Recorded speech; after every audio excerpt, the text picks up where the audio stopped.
Hello again, Jordan. Why, hello. What are your thoughts on subconscious reprogramming? Do you actually think we can change the subconscious by affirmations or listening to them while we sleep? Or is this another form of bypassing the hard work? Excellent question. And I've got 2 stacks of books pincered in my hands to take us on a journey through a very ambiguous territory around rewiring our subconscious and what it actually means to heal trauma and move beyond old narratives. Firstly, we're going to begin with 3 books by Richard Bandler, starting with Reframing and the books on the structure of magic. If you don't recognize the name Richard Bandler, you might recognize the word NLP, or the acronym NLP, Neuro-Linguistic Programming. This guy is the founder, 1980s theory, which essentially fleshes out someone like Neville Goddard and his law of attraction, manifestation, magic, everything is as you believe kind of approach. This is a collection of his essays and I suppose some of the classic stuff that you see on YouTube around affirmations and subconscious reprogramming. Richard Bandler takes it to the NLP approach, but it's not even the end of the story. The reason I'm holding these up is to contrast against the other side of the story when it comes to a lot of the new age information around the science of reprogramming your unconscious. We've actually got a whole plethora of new age, quantum mechanic, chaos theory books. We've got classics like the Tao of Physics. We've got Rupert Sheldrake and his morphogenetic field theories. We've got someone like David Bohm, Wholeness and the Implicate Order. We've got some chaos theory, Order Out of Chaos, and again, literally, Chaos by James Gleick, and even a book like Stalking the Wild Pendulum by Itzhak Bentov. These are all the classic books. They're often referenced in the footnotes of the books on law of attraction and The Secret and how to Joe Dispenza your way through your own unconscious territory. I have read them, so you don't need to read them. My honest answer is that I don't think it's necessarily worth you going into subconscious reprogramming, but it's not a clear-cut answer. I found that when working with clients, there is a very subtle and often imperceptible threshold between conscious and unconscious. Let's say you and I were working together and you brought to me an issue around a blockage in relationship to love, where you keep having the same kind of disappointing romantic relationship or attracting the same partner. You might want to do some subconscious reprogramming, and maybe there's a part of you that would love to fall asleep in the session with me, and I whisper wonderful, wonderful truths about how worthy you are, and you're deserving of the most beautiful partner, the most loving, the most courageous, the most supportive partner, and we spend 2 hours basically me whispering to you in an ASMR fashion, and that's somehow going to heal you of your behaviors and your condensed patterns over many decades. It's very wishful thinking. There's a degree to which it can help. There is something to be said for the power of affirmations and the power of exposing ourselves to new narratives, which is why I held up Richard Bandler's work on reframing, which is fundamentally about framing the narrative structures in our brain, a la Neville Goddard and his idea of changing the narratives and the identity structures. But even NLP has its limits and its limitations. In a session, we'll be working between the consciousness and the unconsciousness. We'll be talking around the theme of this romantic disappointment, for example, and we'll be working somatically at the same time. Well, that's how I like to do it, because it's conscious and unconscious work together at the threshold. If we start talking about your series of inhibitory, repressive romantic relationships, and I notice that you're getting really tight around your throat, and you keep blinking like a mad person, you just can't get the really over-the-top exaggeration. But sometimes people are like this in sessions. They have a really distinct response because there's some trauma there. No amount of affirmations is going to unlock the level of unconsciousness which is actually stored in your fascia, your muscles, your physical responses, your somatic experience of your own psyche. You can't listen to affirmations and dissolve a pattern of suffocation or shallow breathing or an unconscious facial tic. It just won't work. You need to be brought to awareness through a patient, loving, non-shame-based approach where someone can be yourself in a mirror when you catch these patterns. Self-therapy, incredibly powerful. Or maybe you work with a professional or even just a friend or a loved one and say, hey, do you notice anything weird about me all the time? And they'll say, actually, yeah, you always blink a lot, or you're always speaking really loudly or really quietly, or you should, all kinds of particularities. They indicate some of the unconscious trauma, some of the unconscious holding patterns, and an affirmation-based approach to rewiring our subconscious in the form of our physical unconscious will be incredibly limited. And yet, this is not a clear-cut answer to the whole question, because there is a degree to which you might benefit from some kind of meditation practice, where let's imagine you sit down for half an hour per day and you listen to a certain type of affirmation as you're breathing, slowing it down, and the affirmations are saying, it is safe to be open and receptive and witness the world. I can breathe easily, I can breathe clearly, my breath is safe, I open my eyes and relax my eyes, and whatever the custom affirmation might be, there's a degree to which it will support the process, but individual traumas, let alone decades of traumatic holding patterns, cannot be unraveled through any kind of quantum shift in the subconscious realm. You might be able to have a spontaneous remission. There are many inspirational, miraculous stories of someone even curing something that is terminal or a significantly deforming physical ailment through a major quantum shift in their unconscious mind. But it's just not realistic for most people. You will be wasting your time and you will be bypassing the hard work, as opposed to taking an integrative, holistic, every single level, repeatedly, patiently, for many years style approach, which would benefit from some of that unconscious work. Listen to whatever you want to listen to when you go to sleep, or maybe listen to nothing at all, and be aware that the best principles of neurolinguistic programming are to reframe certain narrative structures. For example, let's go back to the romantic relationship situation.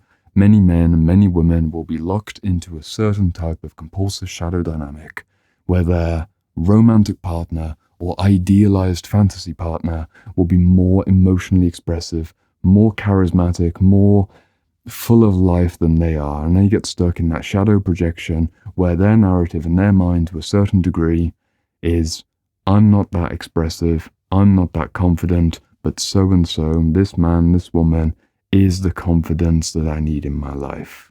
The narrative structure at the unconscious level usually has some kind of hook in low self-esteem, low self-worth, and a feeling of being lesser than the person that you're dating, or being grandiosely much better than the person you're dating and just waiting for a moment to fold your arms and tell them just how much you have given them and how bloody well grateful they should be, and they better be careful because you're everything under the sun and they are nothing under your boot. All kinds of compulsions, all kinds of narratives, all kinds of subconscious holding patterns that they're indicated in so much of our daily life, and you can work through it from every angle, but you're best to approach it from the narrative angle, the existential angle, the depth psychology angle, plus the somatic experiencing perspective. Not just Peter Levine's work, but somatic reality, bioenergetics, physical therapy, trauma therapy, which focuses from the body upwards while working from the mind downwards, understanding that the unconscious is not just a psychological construct in your brain, it's everything including your hand gestures. My unconscious moments where even now I just shifted my foot, I shifted slightly back and then here and then there to come back into center. I didn't think about that, it just happened as I was trying to express something that would hopefully articulate even deeper on this topic of subconscious reprogramming.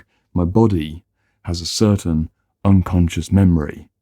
No amount of affirmations will change that, and no amount of books will change that. I would need to have the awareness in a moment like this. Let's imagine that this particular stepping pattern is particularly difficult or dangerous or destructive. I catch it in the moment and go, I just did that, I wonder what that means. And if it meant something in particular, I could start to work with that in a self-therapeutic way, and that would be the hard work. Because the hard work requires many months of awareness, many repetitions of going through the same cycle again and again, and not expecting a spontaneous change in your behavior, in the same way that you can't gain 10 kilograms of muscle overnight, and you can't lose 10 kilograms of fat either. Your body is congealed and materialized, and your thought forms, your mental constructs are like trenches in your mind that need time to be filled in as the new trenches get reinforced in a different direction. Neurolinguistic programming works on those principles, and many of the New Age books that are held up, and if you're really fascinated, you can read these new sciences. I'm not discrediting them, but I am saying that your efforts are better spent elsewhere. Most people who are chasing this manifestation magic, affirm yourself to health kind of approach will usually be missing either a significant aspect of physical reality healing or a significant aspect of the existential question of meaning, this question of who am I in the world and what is my purpose. They'll be focusing all of that affirmation stuff around small symptoms and small problems and quite self-centered concerns. Which isn't to say it's wrong. I want you to have the money that you need, and I want you to be in a fulfilling relationship, but maybe there's something more that we could focus our attention on, like deep physical health, safety, and love, and a greater sense of purpose and mission and drive to do something with your life in this world. Affirmations won't do that. I don't know if you can listen to a series of YouTube affirmations on you are a meaningful contributor to a world that would ever be any form of substitute to actually showing up week in, week out and building a business, helping at a company, helping with an organization, or just working with people one-to-one. Your fulfillment in life, your process of individuating requires the hard work of showing up every day and moving your feet, moving your hands, speaking, experimenting, playing, solving problems, fixing things, and that can't be avoided through someone whispering in your ear. And it also won't be fulfilled by going to a therapist for multiple years. The majority of therapy that actually occurs in any kind of therapeutic relationship is what's happening between sessions. It's what the person will take from session 1 and bring forwards to session 2, having added a little bit in between, and then session 2 is here, we go to session 3, they add and they add. That's why I do 4-month mentorships where it's always very accountability based. I'm not relying on them to take everything in a session, but I am expecting them to use the next 7 days to make the most of the new information and again, keep reinforcing the new narrative. If we've made the shift to go with the example of the romantic relationship, that they will no longer date a certain type of bad partner for them in particular, I expect that session to session, they won't have gone on 3 dates with that same kind of caricature of a man or a woman and basically repeat the same habit over and over again. They do have control. They have autonomy. They have the ability to make decisions and not go down certain paths. You can say no and you can say yes. And with every yes and every no, you rewire your subconscious mind, but it's also a behavioral-based approach, which also requires the awareness of the body and a deeper transpersonal existential awareness too. If you want to work as a complex person in complex space, there's no shortcut to the work. It will benefit you, but the affirmation-based subconscious psychology will benefit you to a certain degree as a certain compartmental approach in the same way that somatic therapy will not help you to get the answer to the question of your soul's meaning on this earth. You need transpersonal psychotherapy for that, and transpersonal psychotherapy isn't going to give you an awareness of what it means to have tightness in your throat or a particularly blinky pattern because you need to go into bioenergetics or physical therapy. And if you're looking for something about romantic relationships, maybe attachment theory, maybe something like conscious communication, or even something like, non-combative, non-conflicting. Well, I don't know what the phrase is. I forget it. Regardless, there's many different modalities you can go into. Your unconscious is not just your brain. It's not just language patterns. It's not just beliefs that are somewhere lost inside the darkness to only be approached through some kind of mysterious angle. You very much have the agency in your everyday life to make small decisions based on the information that you've got and progressively change the trajectory of your life. You reframe a sentence like, I hate myself over the course of a month to, I don't like myself to, I don't like myself to, and then to, I kind of like myself to, I actually do like myself, occasionally I don't like myself, and many, many, many, many months. You won't go from I hate myself to I love myself as baseline in an authentic way overnight. It takes many, many years. Bit of a assertive video today because I really wish that some of the information that's out there, some of the really popular stuff around instant, spontaneous, miraculous healing was also coupled with a very grounded, very reliable, patient, persistent healing, which recognizes that it took you decades to get to this point, and it's realistically going to take you many months and probably a few years to get towards quite a different internal reality experience, or a physical reality where you're free of certain sicknesses or certain limitations or certain inflammation responses. The effects of going to the gym take many months to gather together. The effects of practicing an instrument for an hour or two per day take many months before you get good at playing the instrument. Your unconscious mind is, to a certain degree, the unknown instrument that we learn to play throughout our life, and unconsciousness and consciousness gradually expand as we age and mature.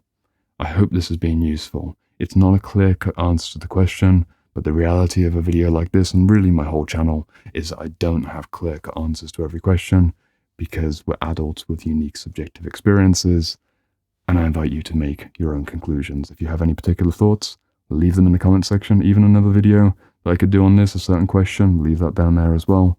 But in the meantime, I look forward to reading your responses, and that's the next video. I'll see you over there.